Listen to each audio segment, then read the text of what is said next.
Tiba-tiba, sebagian besar penyangga langit-langit itu runtuh dan menimpa para pekerja bangunan. Hai, Assalamualaikum warahmatullahi wabarakatuh. Thank you for clicking on this video and welcome back to Anggirisana channel.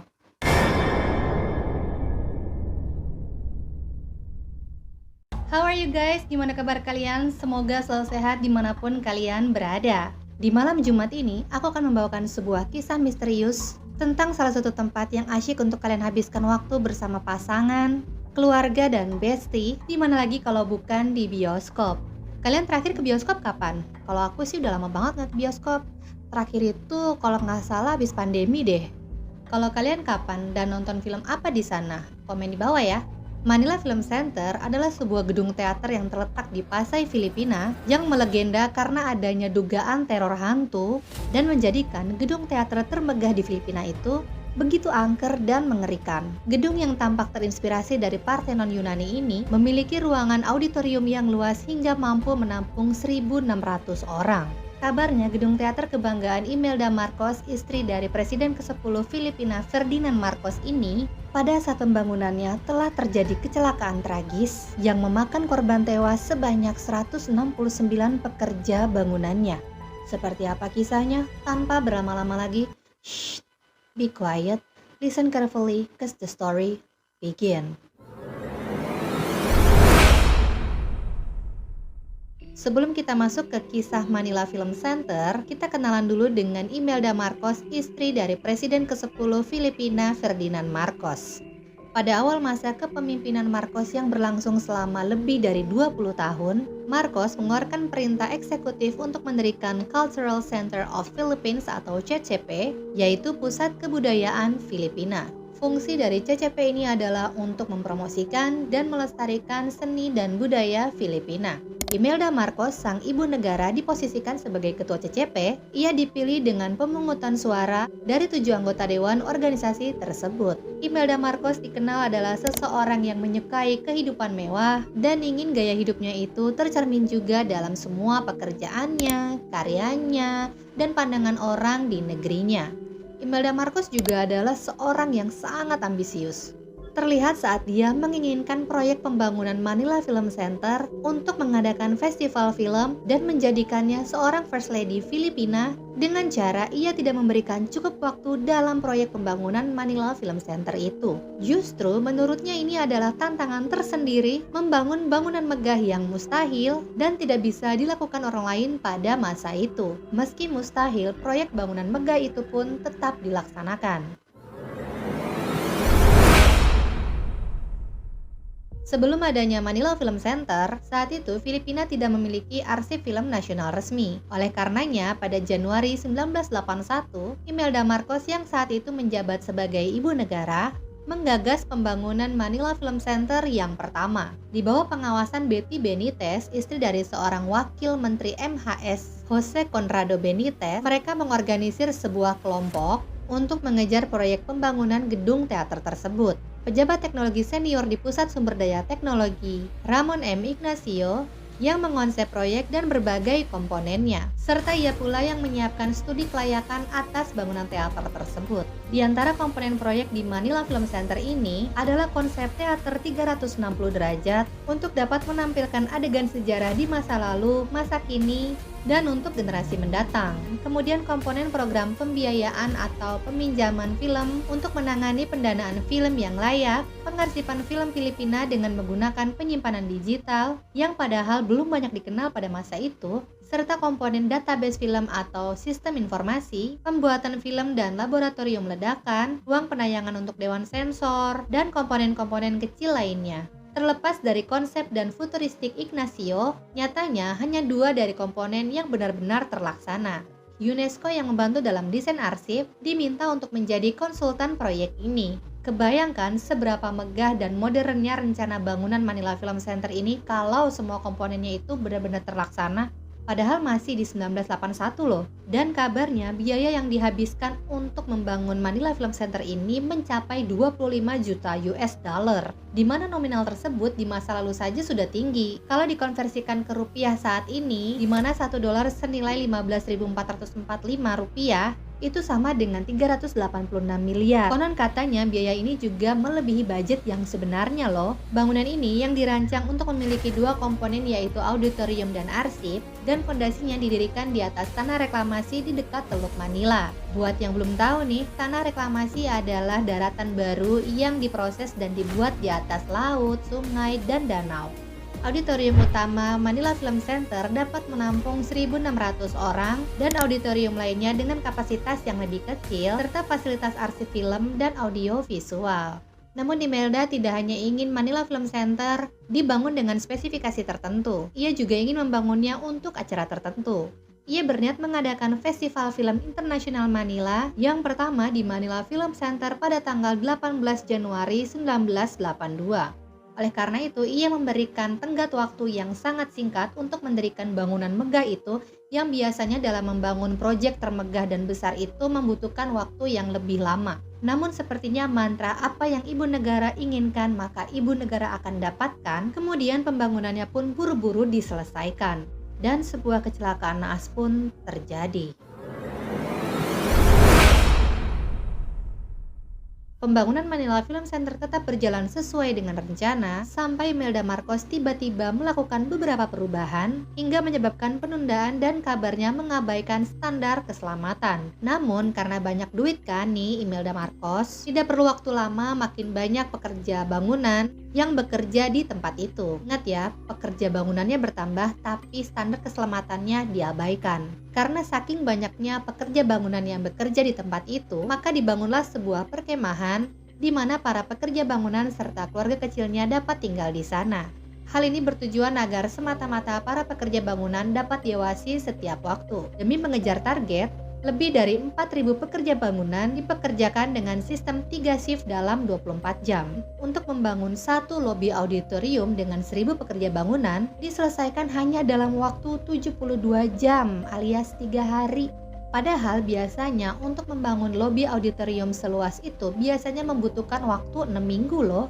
Dan pastinya bila sesuatu itu terlalu dipaksakan, biasanya apa yang dipaksakan itu akan berakhir buruk. Lalu terjadilah 17 November 1981 pukul 3 dini hari di saat pembangunan Manila Film Center, tiba-tiba sebagian besar penyangga langit-langit itu runtuh dan menimpa para pekerja bangunan. Sedikitnya ada 169 pekerja bangunan yang terjatuh dan tertimbun di bawah semen basah yang cepat mengering tepat di ruang teater. Beberapa pekerja bangunan tewas di tempat dan lainnya merintih kesakitan. Langit-langit yang runtuh ini pun menghantam perkemahan para pekerja bangunan dan menewaskan pekerja bangunan beserta keluarganya. Bahkan ya, ada juga pekerja bangunan yang tewas dan menyatu dalam lapisan beton yang baru saja dituang di tempat kejadian. Imelda Marcos pun menerima kabar mengenai kecelakaan yang terjadi dalam proyek kebanggaannya itu. Dan bukannya Imelda mengirimkan bantuan evakuasi korban atau apalah. Pokoknya untuk mengeluarkan dan menyelamatkan para korban, si Imelda Marcos malah memerintahkan pihak keamanan di sana untuk segera menutup area itu agar tidak seorang pun masuk dan tidak ada bantuan atau apapun yang akan datang. Selama 9 jam area itu ditutup, hingga akhirnya tim penyelamat ataupun ambulan baru diizinkan masuk dan menolong orang-orang yang masih hidup. Banyak nyawa yang melayang akibat reruntuhan tersebut dan mungkin lebih banyak lagi mengingat bantuan aja baru datang 9 jam kemudian. Dan setelah terjadinya keruntuhan, bukannya pembangunan dihentikan terlebih dahulu, tapi sang ibu negara Imelda Marcos memerintahkan untuk tetap melanjutkan pembangunan dan tetap harus selesai sesuai dengan jadwal yang telah ditentukan. Banyak rumor yang beredar pada saat itu mengenai apa yang terjadi selama 9 jam area itu ditutup. Ada yang menyatakan penyelidikan sedang dikerjakan untuk mengetahui penyebab mengapa penyangga langit-langit itu bisa runtuh, dan Imelda khawatir adanya sabotase dari pihak developer setelah ia melihat ada 13 penyangga langit-langit itu terpotong. Sebagian lainnya mengatakan Imelda cemas pembangunan itu tidak akan selesai tepat waktu dan festival film yang akan diadakan di sana terpaksa dibatalkan. Tak mau menanggung malu, ia malah meminta untuk membuatkan cairan beton yang lebih banyak lagi, alih-alih untuk menyembunyikan bukti-bukti yang bisa saja ditemukan di tempat kejadian tersebut. Pada akhirnya, jasad-jasad para pekerja bangunan yang terjatuh di bawah semen itu bukannya dibantu tetapi ditimbunnya lagi dengan semen dan diratakan dengan tanah di atasnya. Dan banyak dari para pekerja bangunan itu sebenarnya masih hidup dan masih bisa dikeluarkan. Tapi karena banyaknya korban yang jatuh, Imelda malah memilih jalan pintas dengan dahlah kubur aja, toh kalau mereka dikeluarkan pun akhirnya akan meninggal juga. Ya Allah, dikubur hidup-hidup dong. Eliodoro Ponio yang pernah bekerja di sana diwawancarai dalam sebuah acara di televisi mengatakan bahwa seluruh jasad di sana telah disemen dan dibeton. Bukti-bukti yang ada di tempat kejadian sangatlah sedikit. Dan hal itu tetap tidak dilaporkan karena adanya tekanan dari Imelda Marcos saat itu. Sehingga laporan yang datang pun bervariasi. Seorang arsitek Manila Film Center, Dr. Froilan Hong, mengatakan di surat kabar harian bahwa korban yang meninggal dunia dalam kecelakaan tersebut hanyalah 7 orang. Tetapi laporan yang diterbitkan UPI menyatakan bahwa pada saat kecelakaan, para pekerja itu telah menemukan 24 jasad dari reruntuhan dan 41 orang lainnya terluka, dan data ini telah dikonfirmasi oleh pihak rumah sakit. Dan masih ada laporan lain yang memperkirakan sebanyak 169 kematian terjadi akibat kecelakaan tersebut. Menariknya, Imelda Marcos malah melaporkan jauh lebih sedikit korban yang meninggal saat kecelakaan tersebut. Dikatakannya hanya ada 3 orang yang meninggal dunia dan 34 orang lainnya luka-luka. Anehnya, setelah kejadian kecelakaan yang bisa dikatakan besar ini, dan pasti banyak dong reporter yang ingin meliput, namun setelah 15 jam dari kecelakaan itu, tidak ada satu berita pun yang muncul. Seperti ada fakta yang ditutup-tutupi atas kecelakaan tersebut. Manila Film Center akhirnya selesai dibangun, dan Festival Film Internasional Manila pertama diadakan sesuai jadwal pada tanggal 18 hingga 29 Januari 1982. Saat Manila Film Center dibuka, mungkin masih berasa debu semen di udara, namun acara yang bertabur bintang tersebut tetap berjalan sesuai rencana. Para pers yang datang tentu sangat menyukai acara ini. Tidak hanya karena filmnya atau bintangnya, tapi juga karena pesta spektakuler dan super megah yang diadakan selama festival. Imelda Marcos yang hadir kala itu tampak bagai ratu. Ia mengenakan gaun terno putih dengan anting berlian, gelang berlian, dan kalung berlian. Dia dan suaminya Ferdinand Marcos yang saat itu masih menjabat sebagai presiden memimpin kontes abad pertengahan lengkap dengan prosesi penari tradisional, ratu kecantikan, dan kendaraan hias religius yang membawa figur bayi Yesus yang berhiaskan permata. Ada pula pertunjukan kembang api dan makan malam mewah untuk 2000 tamu yang hadir. Serta ada pula sesi dansa.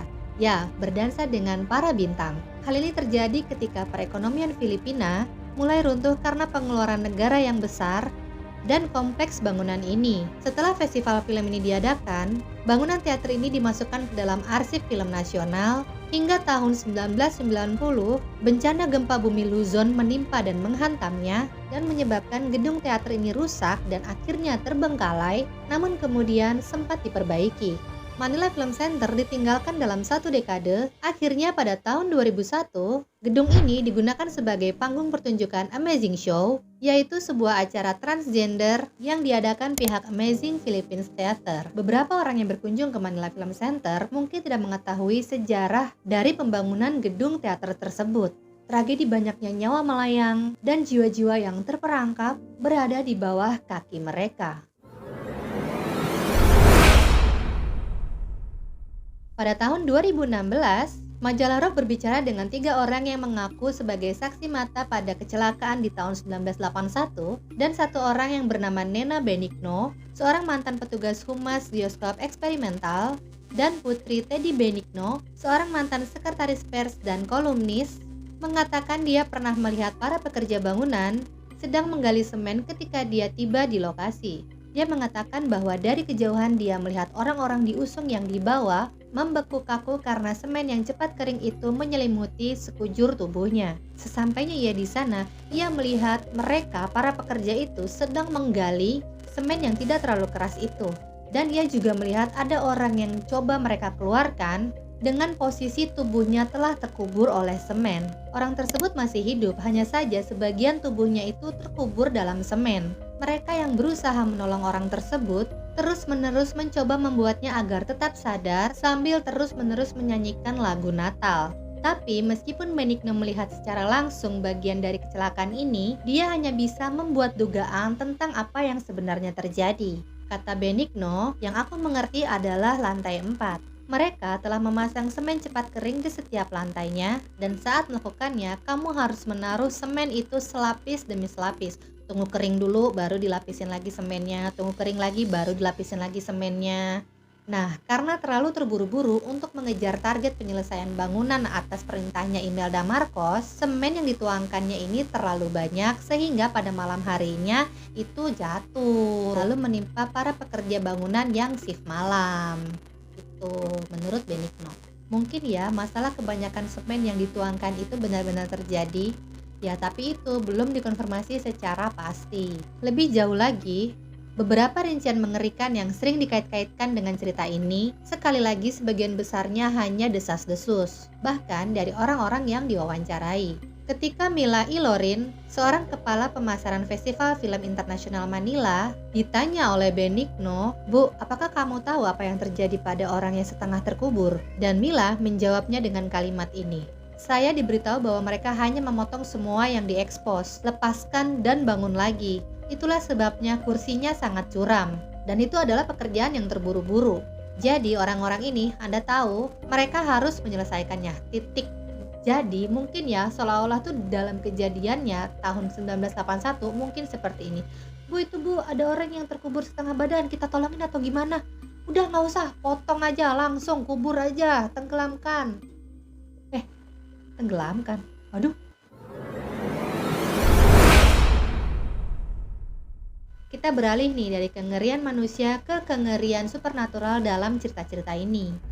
Manila Film Center bukanlah hanya tempat tragedi, tetapi juga tempat yang berhantu. Arwah semua orang yang meninggal dalam kecelakaan itu dikatakan oleh beberapa orang tetap tinggal di dalam gedung, meskipun untuk tujuan yang berbeda-beda bergantung pada ceritanya. Salah satu kisah menghubungkan tewasnya Betty Benitez di dunia nyata dengan hantu di Manila Film Center tersebut. Betty Benitez memang meninggal dunia dalam sebuah kecelakaan mobil tidak lama setelah tragedi di Manila Film Center itu terjadi. Menurut legendanya, tabrakan tersebut disebabkan oleh roh-roh orang yang telah meninggal yang muncul di tengah-tengah jalan untuk bertemu dengan mobil mereka, dan semuanya mengenakan pakaian berwarna hitam tepat sebelum mobil tersebut menabrak. Diduga seorang cenayang yang disewa oleh Imelda Marcos kemudian berkunjung ke Manila Film Center untuk mengusir roh-roh di gedung tersebut, mengalami kesurupan saat prosesi pengusiran hantu tersebut berlangsung dan berkata, "Sekarang kami ada 169 orang dan Betty Benitez bersama kita."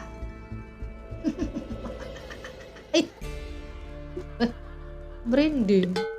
Kisah-kisah lain merinci aktivitas paranormal yang dilaporkan dialami oleh mereka yang telah mengunjungi Manila Film Center selama bertahun-tahun. Suara-suara yang muncul dan aktivitas poltergeist yang paling sering dilaporkan. Seringkali laporan yang masuk adalah penampakan sosok yang penuh, dan ada pula penampakan darah yang menetes di dinding, serta penampakan lengan atau tangan yang menggapai-gapai dari kusen pintu juga muncul. Konon, sebagian besar penjaga keamanan tidak mampu bertahan lebih dari seminggu atau lebih untuk bertugas di sini sebelum dia minta dimutasikan. Beberapa cerita secara khusus menggambarkan pengunjung mendengar teriakan minta tolong yang berasal dari dinding bangunan, teriakan yang dianggap sebagai dari roh-roh mereka yang diduga terperangkap di dalam semen yang dibangun di dalam sisa-sisa bangunan. Terkadang suara-suara yang muncul itu bukanlah teriakan minta tolong, tetapi teriakan balas dendam. Ya, balas dendam kepada mantan istri Presiden Imelda Marcos, yang proyek kesia-siaannya mengakibatkan kematian mereka yang terlalu cepat. Pada tahun 1996, kelompok paranormal besar yang menamakan diri mereka para pemanggil arwah, kayak Ghostbuster gitu, mencoba melakukan pemanggilan arwah di dalam tembok Manila Film Center. Dalam upayanya menjangkau arwah-arwah yang mereka yakini sedikitnya ada 30 arwah yang konon terjebak di dalam gedung tersebut.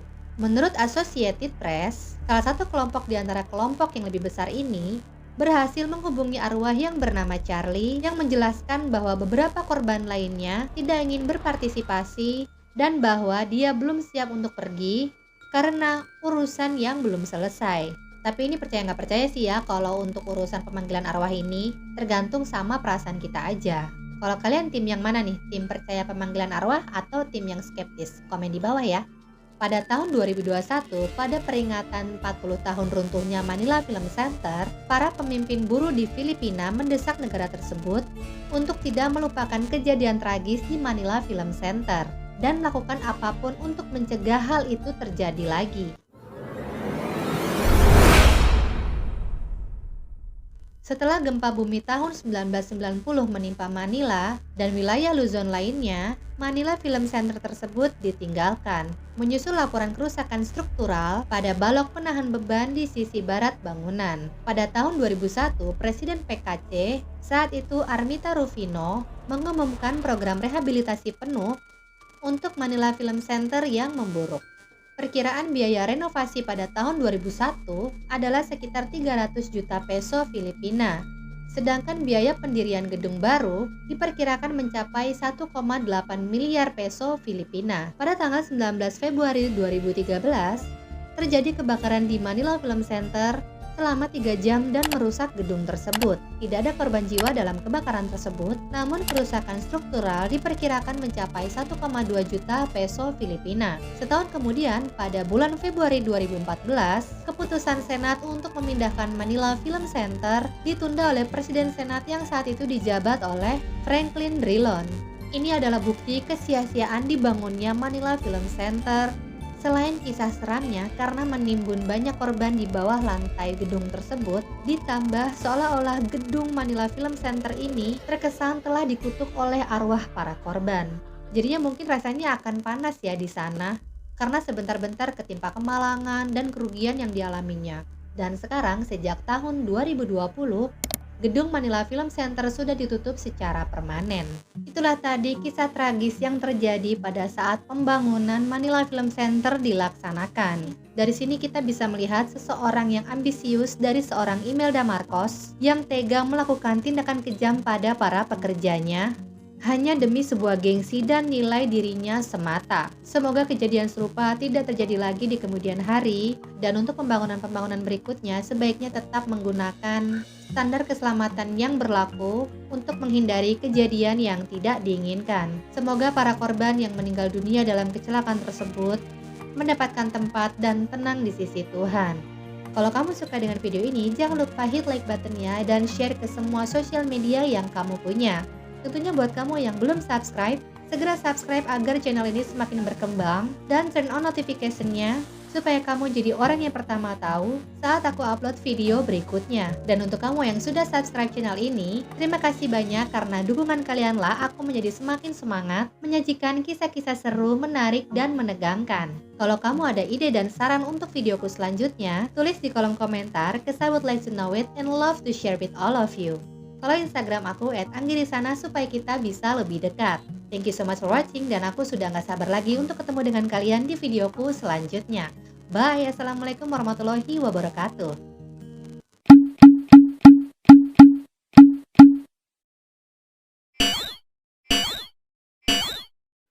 Kita kenalan dulu dengan Imelda Marcos, istri ke-10 mengumumkan program rehabilitasi.